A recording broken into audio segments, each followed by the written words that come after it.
क्या आप जानते हैं कि बिजली बनाने के लिए यूरेनियम का सफर खान से लेकर सुरक्षित निपटान तक कैसे होता है? हर बार जब आप लाइट का स्विच करते हैं, क्या आपने सोचा है वो बिजली कहां से आती है? इस वीडियो में हम जानेंगे न्यूक्लियर फ्यूल साइकिल क्या है और यह कैसे काम करता है। भारत के वैज्ञानिक और नाभिकीय सुविधाएं इस यात्रा के अहम हिस्से हैं। खनन से लेकर सुरक्षित निपटान तक हम पूरे न्यूक्लियर फ्यूल साइकिल की यात्रा देखेंगे। न्यूक्लियर फ्यूल साइकिल, खान से निपटान तक की पूरी यात्रा। चलिए शुरू करते हैं। यह यूरेनियम अयस्क है, जमीन से निकला कच्चा माल।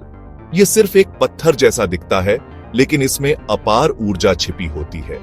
यहीं से परमाणु ऊर्जा का सफर शुरू होता है। भारत में यूरेनियम के मुख्य भंडार झारखंड के जादूगुड़ा और आंध्र प्रदेश के टुम्मलापल्ले में है। जादूगुड़ा भारत की पहली यूरेनियम खदान है, जो दशकों से देश की सेवा कर रही है। कई खदानें भूमिगत होती हैं, जहां खनिक सैकड़ों मीटर गहराई में हेडलैंप की रोशनी में अयस्क निकालते हैं। ये एक चुनौतीपूर्ण काम है। वहीं जहां अयस्क सतह के करीब होता है, वहां ओपन पिट माइनिंग की जाती है, जिसमें विशाल मशीनों से बड़े पैमाने पर खुदाई होती है। खनन के बाद अयस्क को प्रसंस्करण के लिए पास की मिल में भेजा जाता है। यहीं पर पत्थर को उपयोगी यूरेनियम में बदलने की प्रक्रिया शुरू होती है। मिल में पहला कदम है क्रशिंग। यहाँ विशाल क्रशर अयस्क के बड़े पत्थरों को छोटे छोटे टुकड़ों में तोड़ देते हैं। इसके बाद इन टुकड़ों को ग्राइंडिंग मिल में पीसकर एक महीन पाउडर बनाया जाता है, ताकि रासायनिक प्रक्रियाएं बेहतर हो सके। इस पाउडर को एसिड या एल्कलाइन घोल में मिलाया जाता है। यह घोल सिर्फ यूरेनियम को अपने अंदर घोलता है, जबकि बाकी चट्टान ठोस रह जाती है। इसे लीचिंग कहते हैं। लीचिंग के बाद बचे हुए कचरे या टेलिंग्स को पर्यावरण की सुरक्षा के लिए विशेष तालाबों में सुरक्षित रूप से संग्रहित किया जाता है। अब यूरेनियम से भरपूर घोल से यूरेनियम को अलग करके सुखाया जाता है। इससे एक चमकीले पीले रंग का पाउडर बनता है, जिसे येलो केक कहते हैं। इस येलो केक को सावधानी के साथ स्टील के ड्रमों में पैक और सील किया जाता है, ताकि इसे सुरक्षित रूप से आगे भेजा जा सके।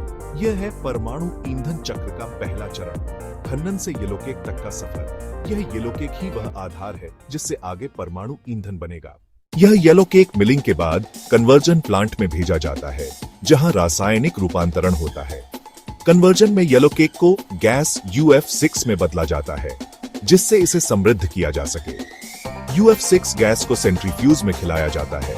कई कैस्केड मिलकर समृद्धि करते हैं। कच्चा यूरेनियम लगभग 99.3% U238 और 0.7% U235 होता है। समृद्धि से U235% बढ़ता है। लाइट वाटर रिएक्टर के ईंधन में U235 आमतौर पर 3 से 5% तक समृद्ध होता है। भारत में PHWR नेचुरल यूरेनियम पर चलते हैं, जबकि LWR को समृद्ध ईंधन की आवश्यकता होती है। फास्ट ब्रीडर रिएक्टर समृद्ध ईंधन और प्लूटोनियम उत्पादन के लिए डिजाइन होते हैं। यह एक वैचारिक सेंट्रीफ्यूज कैस्केड है। रोटेशन और सघनता से अलगाव होता है। प्रसंस्करण प्रवाह येलो केक से UF6, फिर समृद्धि के बाद UO2 पाउडर और इसके बाद ईंधन निर्माण। यह UO2 पाउडर को पैलेट बनाने के लिए प्रेस किया जाता है। इसे पैलेटाइजेशन कहते हैं। इन सिलेंड्रिक पैलेट्स में ऊर्जा घनी होती है। कोयले के मुकाबले यह ज्यादा ऊर्जा देता है। फिर पैलेट्स को सिंटरिंग के लिए भट्टी में पकाया जाता है। इससे वे कठोर और घनी बनते हैं। गुणवत्ता जांची जाती है। ऑप्टिकल निरीक्षण और सटीक माप किए जाते हैं। पैलेट्स को जिरकोनियम ट्यूब में भरा और सील किया जाता है। यह ईंधन रॉड बनती है। रॉड्स को बंडल में असेंबल किया जाता है। 19, 22 या 37 रॉड्स के असेंबली होते हैं।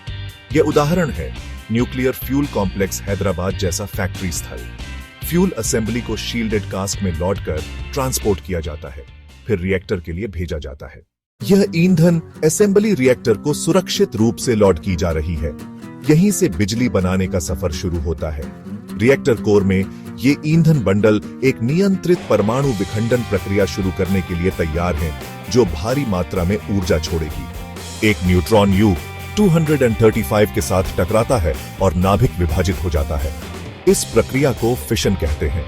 विभाजन से भारी मात्रा में ऊर्जा गर्मी के रूप में मुक्त होती है, जिससे उच्च तापमान बनता है। इस प्रक्रिया में अतिरिक्त न्यूट्रॉन भी निकलते हैं, जो दूसरे नाभिकों से टकराकर एक स्वस्थायी चेन रिएक्शन शुरू कर देते हैं। इस रिएक्शन को नियंत्रित करने के लिए नियंत्रण छड़ें जो बोरोन या कैडमियम से बनी होती हैं, अतिरिक्त न्यूट्रॉन सोखकर रिएक्शन को धीमा करती है। यह रेडियोधर्मी गर्मी एक कूलेंट में स्थानांतरित होती है जो हीट एक्सचेंजर में जाकर पानी को भाप में बदल देती है। उच्च दबाव वाली यह भाप टरबाइन को घुमाती है जो तापीय ऊर्जा को यांत्रिक ऊर्जा में बदल देती है। टरबाइन से जुड़ा रोटर घूमता है और जनरेटर में बिजली उत्पन्न होती है। ट्रांसफार्मर इस बिजली का वोल्टेज बढ़ाकर इसे उच्च वोल्टेज ग्रिड के माध्यम से हमारे घरों और उद्योगों तक भेजते हैं। PHWR में प्राथमिक और द्वितीयक लूप अलग रहते हैं। सुरक्षा के लिए एक महत्वपूर्ण डिजाइन। यहां भारी पानी प्राथमिक कूलेंट है। ये संयंत्र कम कार्बन के साथ लगातार विश्वसनीय बिजली प्रदान करते हैं जो देश के विकास के लिए महत्वपूर्ण है। निगरानी कक्ष से विशेषज्ञ लगातार प्लांट की दक्षता और अटूट सुरक्षा सुनिश्चित करते हैं। परिणामी बिजली अस्पतालों, उद्योगों और घरों को रोशन कर देश की प्रगति को गति देती है। तो देखा आपने कैसे एक परमाणु के विखंडन से निकली ऊर्जा एक सुरक्षित प्रक्रिया से गुजरकर हमारे जीवन को शक्ति देती है। इस रिएक्टर कोर के ये पुराने बंडल स्पेंट फ्यूल हैं। इन्हें स्पेंट कहा जाता है क्योंकि ये अब कुशलता से ऊर्जा नहीं बना सकते, पर ये अभी भी बहुत रेडियोधर्मी और गर्म होते हैं क्योंकि इनमें मौजूद आइसोटोप लगातार क्षय ऊष्मा डिके हीट छोड़ते रहते हैं। कुछ फिशन उत्पाद न्यूट्रॉन्स को सोख लेते हैं। इसे पॉइजनिंग कहा जाता है। इसलिए इन गर्म और रेडियोधर्मी असेंबलियों को रिमोट क्रेन की मदद से स्पेंट फ्यूल पूल में सुरक्षित रूप से डाला जाता है।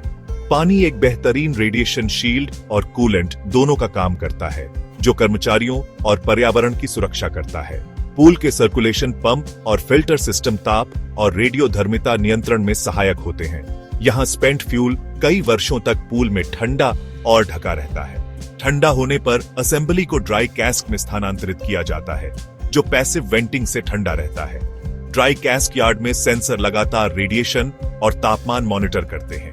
भारत की क्लोज्ड फ्यूल रणनीति में स्पेंट फ्यूल को फिर से प्रोसेस कर उपयोगी सामग्री निकाली जाती है। पुनः प्रोसेसिंग से प्राप्त यूरेनियम और प्लूटोनियम को फास्ट ब्रीडर रिएक्टर FBR और MOX ईंधन में फिर से उपयोग किया जाता है। यह न केवल परमाणु कचरे को काफी हद तक कम करता है बल्कि हमारी ऊर्जा सुरक्षा को भी बढ़ाता है, जिससे स्पेंट फ्यूल वास्तव में एक मूल्यवान राष्ट्रीय संसाधन बन जाता है। रीप्रोसेसिंग में उपयोगी तत्व स्पेंट फ्यूल से अलग किए जाते हैं। प्यूरेक्स प्रक्रिया इसका एक सामान्य तरीका है। हॉट सेल जैसी शील्डेड संरचनाओं में ईंधन असेंबली को शीयर करके घटक अलग किए जाते हैं। 3 धाराओं में अलग किया जाता है: यूरेनियम, प्लूटोनियम और उच्च स्तरीय कचरा। प्लूटोनियम का उपयोग फास्ट ब्रीडर रिएक्टरों में होता है जो नए ईंधन का ब्रीडिंग करते हैं। उच्च स्तरीय कचरे को विट्रिफाई करके कठोर ग्लास कैनिस्टर्स में स्थिर किया जाता है। कैनिस्टर सील किए जाते हैं और सुरक्षित स्टोरेज वॉल्ट्स में ठंडे होने के लिए रखा जाता है। होमी भाभा के 3 स्तरीय कार्यक्रम का लक्ष्य थोरियम का उपयोग कर स्वदेशी ऊर्जा सुनिश्चित करना था।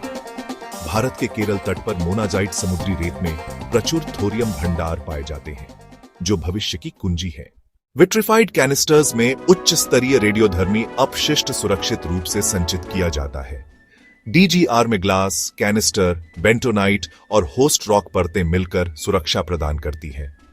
आखिरी निपटान आमतौर पर 300 से 1000 मीटर गहराई में ठोस ग्रेनाइट जैसा मेजबान चट्टान में होता है। 4 प्रमुख बाधाएं ग्लास, स्टील कैनिस्टर, बेंटोनाइट गद्दी और मेजबान चट्टान। मध्यकालिक भंडारण ड्राई कैस्क और निरंतर निगरानी से सुरक्षित रखा जाता है। स्थानीय समुदायों की भागीदारी और पारदर्शिता निपटान की जिम्मेदारी का अनिवार्य हिस्सा है। खान से लेकर निपटान तक खानन, रूपांतरण, ईंधन निर्माण, ऊर्जा उत्पादन, उपयोग के बाद ईंधन, पूर्ण प्रक्रिया और निपटान। परमाणु ईंधन चक्र हमें स्वच्छ, भरोसेमंद और भविष्य के लिए सुरक्षित ऊर्जा देता है। भारत इस क्षेत्र में आत्मनिर्भर बनने की दिशा में लगातार आगे बढ़ रहा है। अगर आपको यह वीडियो पसंद आया हो तो लाइक करें, शेयर करें और सब्सक्राइब करें। नीचे कमेंट में बताइए अगला विषय क्या होना चाहिए।